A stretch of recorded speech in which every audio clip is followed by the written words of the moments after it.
Hi, I'm Chris Goswami, sports lecturer at Middlesbrough College and also owner of CG Personal Training.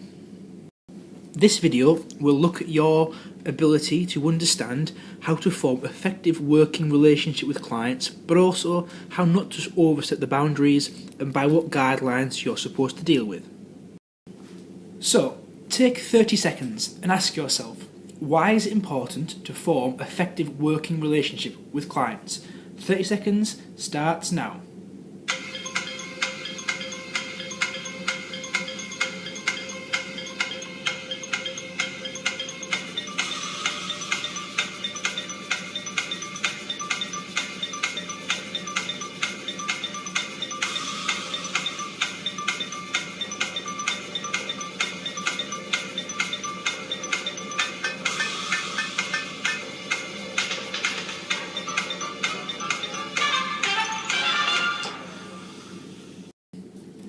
So, you've had 30 seconds to have a think about why it's important to form effective working relationship with clients. Well, let's have a couple of the basic points you could or should have considered. First thing, realistically being to develop mutual trust between the instructor and the client. You need to have a good trust relationship between you and the client, bearing in mind that when they're in the gym they may feel they're at their most vulnerable. Think about the roles and responsibilities of the client and the instructor, and try and map that towards your rep's professional code of practice. That again would be available on Blackboard for you to have a quick look at to make sure that you are adhering to professional standards required when working in a gym. Finally, when working with a gym, there's peaks and troughs in terms of members coming in and out. One thing I always found really effective to keep myself entertained and the customers was to speak to them to encourage motivation and enthusiasm.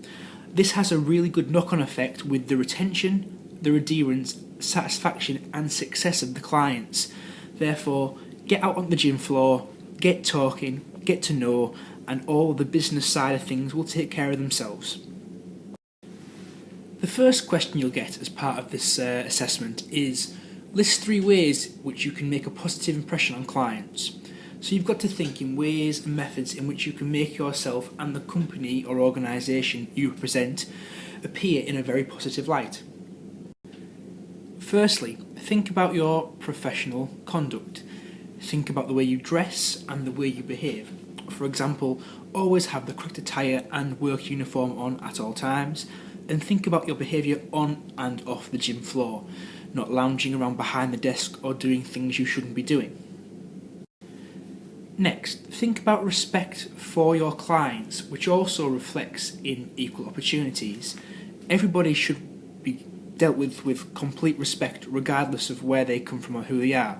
So think about the way you talk to them with your use of language and the way you communicate with them. Obviously, different individuals will require a different tact when talking to, therefore try to speak to them on their level. And finally, think about your punctuality. That's a great way to set the precedent for the session. Make sure you're there, set up, ready to go before the client, just to give you that aura of professionalism before you even start. We're now going to talk about professional boundaries, and this links to the second question on your assessment.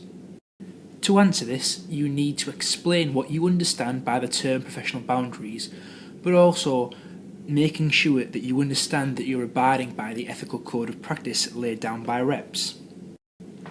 Things to think about. Who is at the most risk? You're thinking children, disabled and elderly.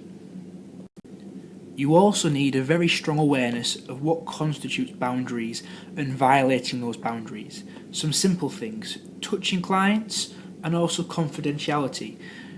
Now, when it comes to touching clients, I ideally take a step back and don't ever really create any physical contact between myself and the client, just to be on the safe side.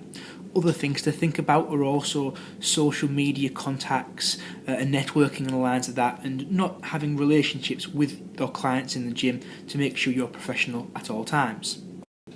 You also need to really know your role. As a level 2 gym instructor, you are just that. You're not a physiotherapist and you're not an expert in injuries. Therefore, ensure you are always referring up to the appropriate person rather than taking something on your own shoulders that you're not qualified to deal with. And as always, everything that you do, you've got to really think about making sure you abide by the REP's ethical code of practice at all times to ensure you don't violate any of those boundaries.